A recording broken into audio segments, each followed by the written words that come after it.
നമ്മളിന്ന് പോകുന്നത് ആലപ്പുഴ ജില്ലയിലെ ചേർത്തലയിൽ തങ്കി എന്ന സ്ഥലത്ത് സ്ഥിതി ചെയ്യുന്ന ഒരു തീർത്ഥാടന കേന്ദ്രമായ സെൻറ് മേരീസ് ഫൊറോന പള്ളിയിലേക്കാണ്.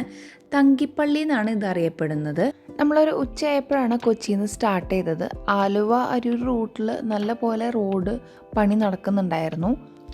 ഉച്ചയ്ക്കുള്ള ഫുഡ് നമ്മളുടെ കയ്യിൽ തന്നെ ഉണ്ടായിരുന്നു. ഫുഡൊക്കെ കഴിച്ച് നമ്മളൊരു 2:30-3 മണിയൊക്കെ ആയപ്പോഴാണ് തങ്കിപ്പള്ളിയിലേക്ക് എത്തിയത്. ചരിത്രപ്രധാനമായ ഈ പള്ളി കായലിനും കടലിനും ഇടയിലുള്ള മനോഹരമായ ഒരു പ്രദേശത്താണ് സ്ഥിതി ചെയ്യുന്നത്. ഇവിടുത്തെ തങ്കിയപ്പൻ എന്നറിയപ്പെടുന്ന കർത്താവിൻ്റെ അത്ഭുത രൂപം ഏറെ പ്രശസ്തമാണ്. കൊച്ചിയിലെ ഏറ്റവും പഴക്കം ചെന്ന പള്ളികളിൽ ഒന്നായി ഇത് കണക്കാക്കപ്പെടുന്നു. ആദ്യമേ ഇതൊരു ഓലപ്പുരയായിരുന്നു. വിശ്വാസികളുടെ വർധനവ് മൂലമാണ് ഇത് പുതുക്കി പണിതതും.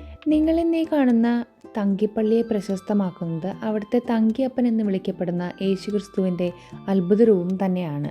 1936 ഈ രൂപം പള്ളിയിൽ പ്രതിഷ്ഠിച്ചത്. கோயிலிருந்து விடுதலை கிடைத்தது என்றும் கூறப்படுகிறது. இதன் நினைவாகத்தான் இங்கு இன்றும் இந்த காணிக்கை கஞ்சி வழங்கப்பட்டு வருகின்றது. உணவாக அல்ல, அதை ஒரு மருந்தாகத்தான் விசுவாசிகள் கருதுகின்றனர். முன்னோர்கள் പല ഭാഷകളിലായിട്ട് ആ പള്ളിയുടെ ചരിത്രം ഇങ്ങനെ തുടർന്ന് നമുക്ക് നേരത്തെ ആ വീഡിയോയിൽ കണ്ട പോലെ ഉടനീളം കേൾക്കാമായിരുന്നു. ഈ രൂപത്തിൻ്റെ മുടി യഥാർത്ഥ മനുഷ്യൻ്റേതാണെന്ന് പ്രത്യേകത കൂടി ഇതിനുണ്ട്. അവിടുത്തെ നാട്ടുകാർ പറഞ്ഞു കേൾക്കാനിടയായ ഒരു കാര്യം എന്താണെന്ന് വെച്ച് കഴിഞ്ഞാൽ അവരുടെ ചെറുപ്പത്തിലാണ് ഈ രൂപം ഈ പള്ളിയിൽ കൊണ്ട് പ്രതിഷ്ഠിക്കുന്നത്. അന്ന് ഈ രൂപത്തിന് ഇത്രയും നീളമുള്ള, നിങ്ങൾ ഈ വീഡിയോയിൽ കണ്ട പോലെയുള്ള നീളത്തിലുള്ള മുടിയല്ലായിരുന്നു ഉണ്ടായിരുന്നതെന്നും അത് ഭയങ്കര ചെറുതായിരുന്നു. ഓരോ വർഷം കഴിയും തോറും ഇതിൻ്റെ വലിപ്പം കൂടി വരികയാണെന്നും ഈ രൂപത്തിന് മുന്നിൽ പ്രാർത്ഥിച്ചു കഴിഞ്ഞാൽ മാറാരോഗങ്ങൾ മാറുമെന്ന വിശ്വാസവും അവിടുത്തെ ആൾക്കാർക്കുണ്ട്. ഇവിടുത്തെ പ്രാർത്ഥനയും ആചാരവും കുറച്ച് വ്യത്യസ്തമാണ്. പിടിയേരി വഴിപാടുണ്ട് ഇവിടെ. ഭക്തർ കർത്താവിൻ്റെ രൂപത്തിന് മുന്നിൽ അരി വഴിപാടായി അർപ്പിക്കുന്നു. ഈ അരി പിന്നീട് പായസമാക്കി തീർത്ഥാടകർക്ക് വിതരണം ചെയ്യുന്നു. ഈ പായസം കഴിക്കുന്നത് രോഗശാന്തിക്ക് ഉത്തമമാണെന്നാണ് അവിടെയുള്ളവർ വിശ്വസിക്കുന്നത്. കല്ലറയിലെ പ്രാർത്ഥന.